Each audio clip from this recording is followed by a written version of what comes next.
this is Mariski and welcome back to my channel.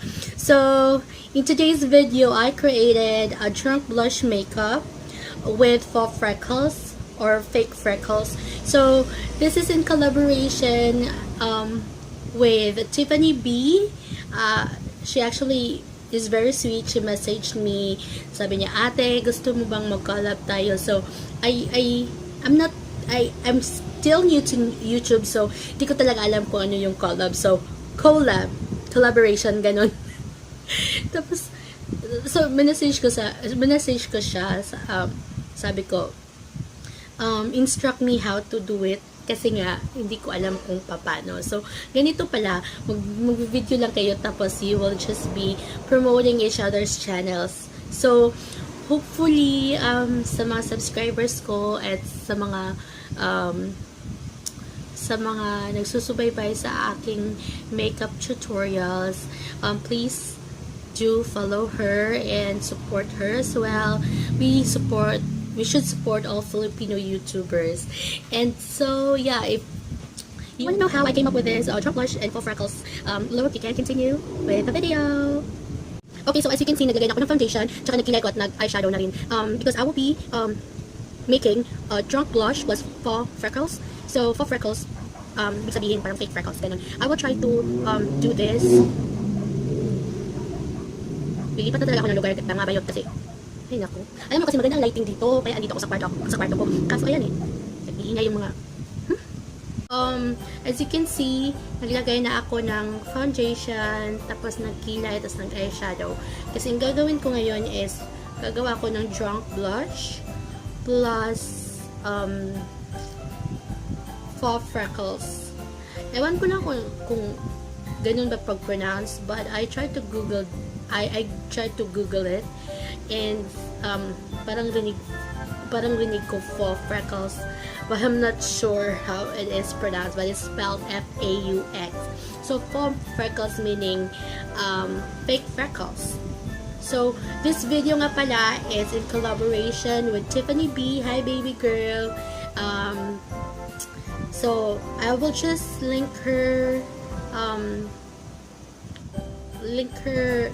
YouTube channel sa description box, and kindly check her channel. Super sweet na bata. So ayan. So let's start. So as always, I will be using this ET organic chicken lip tint, but I'm going to use this boysenberry shade.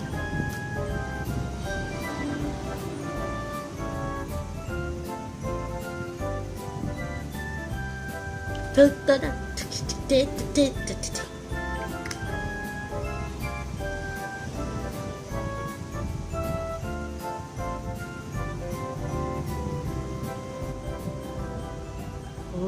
ano ba yan? Parang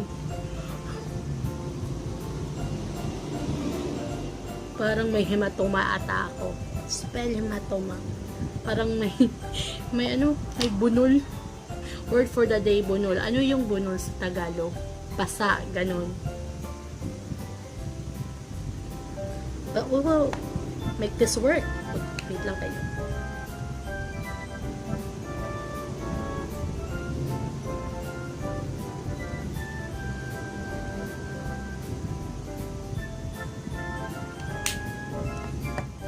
I also put powder on top of the cheek tint and the cream foundation. Kuha kayo ng brush, tapos kukunin nyo yung pangkilay nyo, yung cream na pangkilay nyo.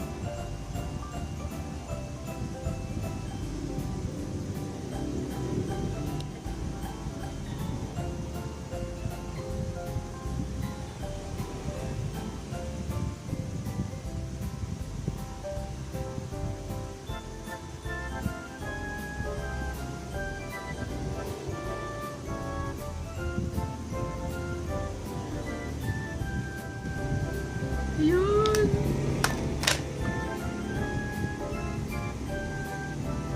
So, masayan ako dyan. Okay. So, kuha kayo ulit ng powder.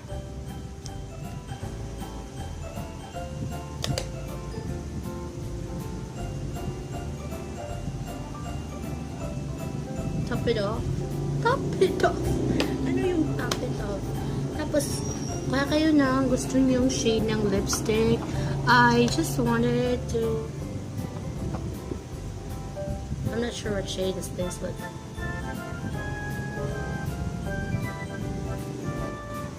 Ay, gusto ko to.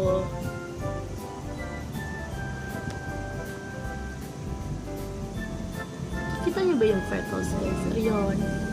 Okay, so ito na po yung final look na ginawa ko. Ayan. Hindi ko alam kung na-achieve ko ba yung look na gusto kong gawin. But anyways, I just wanted to challenge myself to create a makeup look that I'm not comfortable doing. So I hope you like this one. And once again, please do subscribe to Tiffany B's channel. So this is the this is how it looks closely. Wow. Magsawa kayo sa malaki kong mukha.